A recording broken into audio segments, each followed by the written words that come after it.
ସ୍ୱନ ଅ ଆ ହସେଇ ଦୀର୍ଘେ ହସଉ ଦୀର୍ଘ ରୁ ରୁ ଏ ଐ ଓ ଔ। ପ୍ରଥମ କ୍ୱେଶ୍ଚିନ୍ ଶୂନ୍ୟ ସ୍ଥାନ ପୂରଣ କର। ଅ ପରେ କ'ଣ ଅଛି? ଆ ହସେଇ ଦୀର୍ଘେ ହସଉ ଦୀର୍ଘ ରୁ ରୁ ଏ ତାପରେ ଐ ଓ ଔ। ଦ୍ୱିତୀୟ କ୍ୱେଶ୍ଚିନ୍ ସଜାଡ଼ି ଲେଖ। ଦେଖ ଏପଟ ସେପଟ କରି ଲେଖା ହେଇଛି ଯେମିତିକି ଅ ଆ ହସେଇ ତାପରେ ଦୀର୍ଘେ ଏଠି ସଜାଡ଼ିକି ଲେଖିବ। ତାପରେ ରୁ ରୁ ଏ ଐ ଆକୁ ବି ସଜାଡ଼ିକି ଲେଖିବ। ତୃତୀୟ କ୍ୱେଶ୍ଚିନ୍ ପୂର୍ବବର୍ତ୍ତୀ ବର୍ଣ୍ଣ ଲେଖ। ଆର ପୂର୍ବବର୍ତ୍ତୀ କ'ଣ ହେବ? ଅ।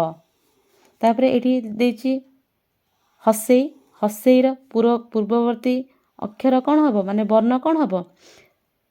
ଆ। ସେମିତି ଏଇଟା ନିଜେ କରିବ। ଚତୁର୍ଥ କ୍ୱେଶ୍ଚିନ୍ ପରବର୍ତ୍ତୀ ବର୍ଣ୍ଣ ଲେଖ। ଅର ପରବର୍ତ୍ତୀ ବର୍ଣ୍ଣ ଆ, ହସେଇର ଦୀର୍ଘେଇ ଏଇଟା ନିଜେ ଲେଖିବ। ପଞ୍ଚମ କ୍ୱେଶ୍ଚିନ୍ ବର୍ଣ୍ଣ ଦେଖି କ ସ୍ତମ୍ଭ ସହ ଖ ସ୍ତମ୍ଭର ଯୋଗ କର। ଏଠି ଜାଗା ନ ହେବାରୁ ମୁଁ କ ସ୍ତମ୍ଭ ଖ ସ୍ତମ୍ଭ ଏଠି ଲେଖିଦେଇଛି। ଏହାକୁ ତୁମେ ଯୋଗ କରିବ। ଅର ଅ ସାଙ୍ଗେ ଯୋଗ କରିବ, ଆକୁ ଆ ସାଙ୍ଗେ ଯୋଗ କରିବ। ସେମିତି ଏଟାକୁ ମଧ୍ୟ କମ୍ପ୍ଲିଟ୍ କରିବ।